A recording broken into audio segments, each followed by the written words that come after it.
మహబూబాబాద్ జిల్లా తొర్రూరు మండలంలోని పోలేపల్లి గ్రామానికి చెందిన బాబూజు బుచ్చయ్య అనే రైతు తన పొలం ఎండిపోతుందని నీళ్లు కిరాయి తీసుకుని తనకున్న 2 ఎకరాలకు నీళ్లు పోస్తున్నాడు.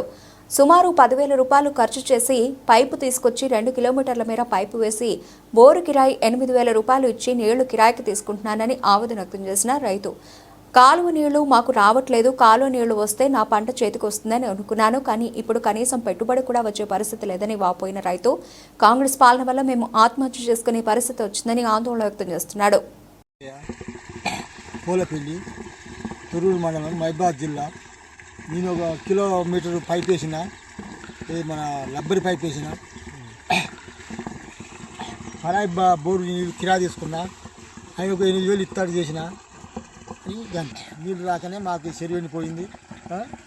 మాకు పరాయి నీళ్ళు పెట్టుకొని 6,000 పైప్ కొనుక్కొని చేసిన. మరి మా పరిస్థితి గిఫ్ట్ అయ్యాను, మరి కిరా తీసుకున్నాం మోటరు. నీళ్ళు రావాలా సార్, మాకు మా పరిస్థితి గిట్ట మా చెరువు దాన్ని కూడా ఎండిపోతున్నాయి. మాకు జనం తాగడం అవుతారు, అల్లులు కొనడం అవుతారు. మా బతుకులు మీరు ఏం బాగా చెప్తారు? పరిస్థితి ఇట్లా కిలోమీటర్ పైపు మాత్రం వేసిన. మా పరిస్థితి మంచి లేదు, ఆగమవుతున్న పొలాలు చెరువులు తగ్గి ఎండిపోతున్నాయి. మా బతుకులు ఏం చెప్తారు?